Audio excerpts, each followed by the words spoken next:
uppercut, uppercut, sonic boom! Well, hello there, humans, hippies, earthlings, hope you are, wherever you are, whatever you're doing, if you're lucky enough indeed to be doing it too. Welcome back to channel. I'm Bushka, and today I'm going to be breaking down for you the simplest of things, how to clutch out, how to kill a whole lot of people without dying yourself. Winning those 1v3s, winning those 1v4s. This is something that has really bugged me of late.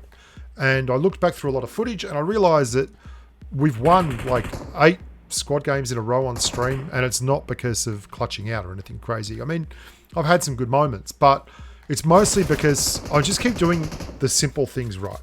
Okay. And I played recently in a couple of creator tournaments against some very good players and with some very good players like Fates and Rolex and Fake Jacob and all those kind of people. And, you know, one of the things I noticed in that was how much everything revolved around getting the basics right. Like it's so easy to look flashy and post your best clips to Instagram and YouTube, but there are really simple things that you can do time and time again, like this, where you kill one guy, you get one knock, and then you pressure the second or the third or the fourth, but you divide it up into single parts. There's other super easy stuff that people don't do, like just lying down on impact when you push a compound. I'm going to show you an example of that in just a second. Basically, when you're pushing into a compound or when you're in a gunfight and you either start off or you've hit a couple of shots, but everyone's starting to focus you, and you just lie down.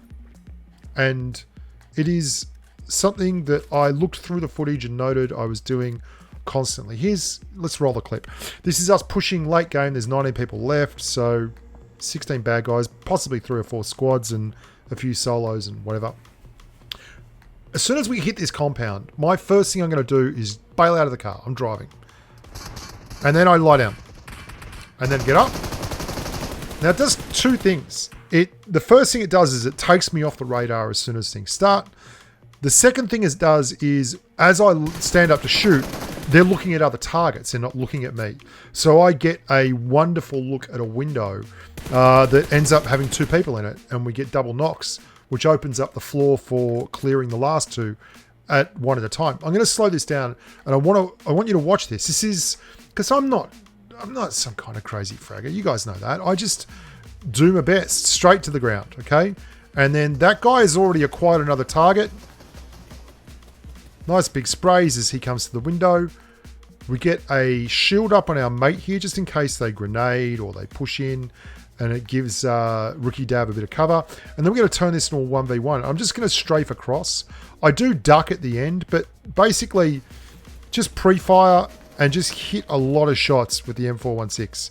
And then we go through the fence. We don't animate, or we don't use our animation by hitting the vault button. We jump through the fence both times so that it speeds up that movement and gives us that extra split second to get there without the enemy realizing. Because he had an MG3, you saw that still hurt, even though we got the jump on him. Like, that's a badass gun.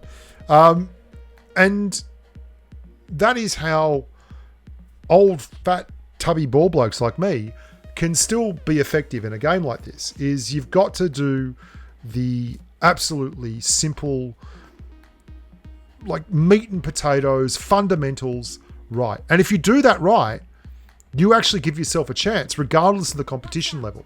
This is another part where Deadboot's coming in on a different angle. There's 3 guys up here. The reason I'm waiting for this shot, right? Deadboot's dead, so it's 1v3.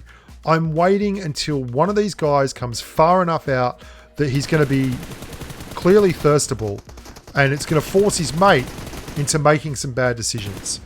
And then I'm going to leave those 2 alone and use their knocks to leverage the win on this guy, put him in a spot where it's a 1v1. So this is a 1v3 that turns into a 1v1. And it would have been much worse if I had tried to save Deadboot. Obviously, that was an obvious decision. I couldn't change that.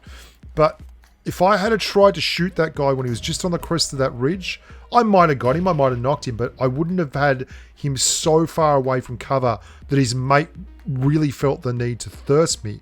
And then his friend is going to go up and try and revive because, you know, these are the decisions that we've forced him to make.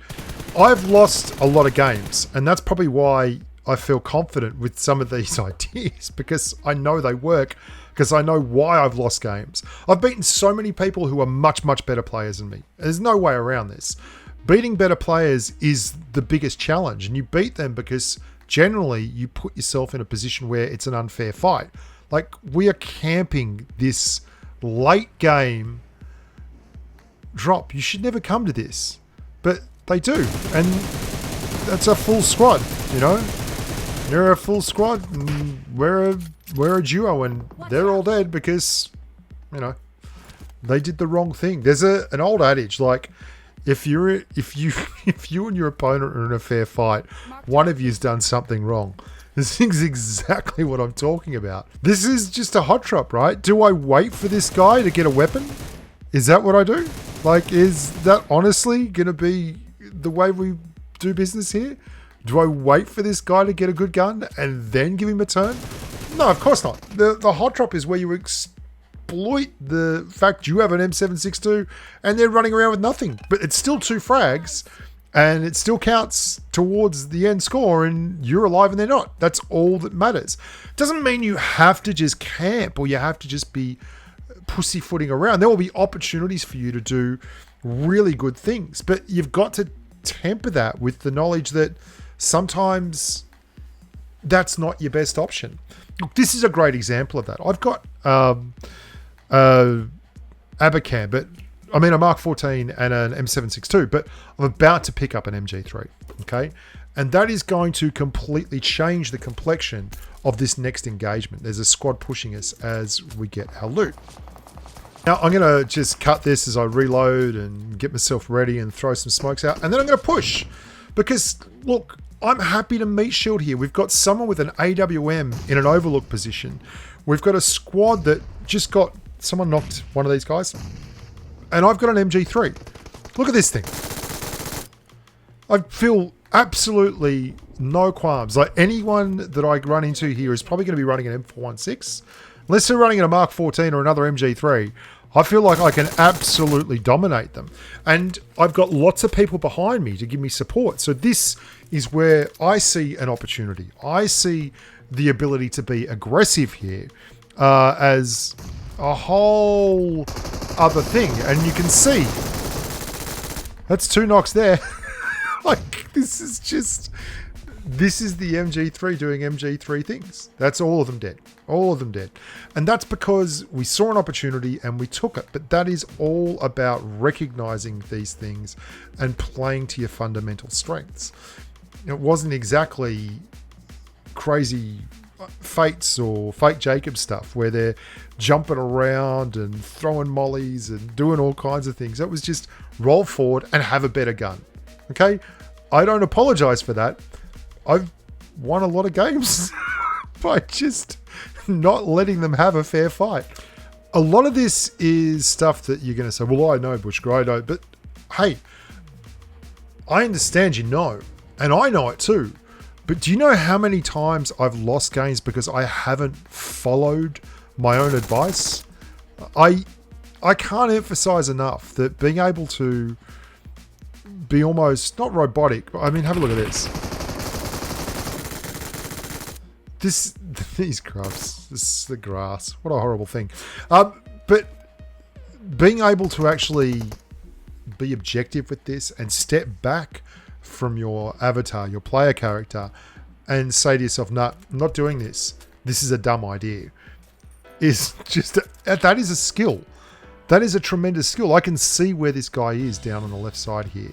Ricky Dav is going to push gently across and flush him towards me because he's panicking and he's freaking out, and they had a great position. They had the circle, they had the compound, and suddenly it's turned into a 2v1. And you'll see him, here he comes, and then he's going to try and panic and run back through and leap the wall. There is a massively underrated part of this game, which is just winning. Just win. Just win the game. I know, it sounds obvious, right? But I fall into the trap all the time of doing stupid stuff where instead of just winning the game, I try to get some content, or I try to look like I'm better than the other dude. And that's just not what you want to be doing. What you want to be doing is, there is nothing more frustrating than like finishing second. Like I think I'd rather finish 25th than finish second. Anyway, I'm Bushka. Thank you so much for watching. Look after yourself. Stay safe on the battlefield. Remember to like the videos. Join the Discord server. And until next time, love those long-range grenados. It's an 81-meter grenade. Stay safe on the battlefield. Bye for now.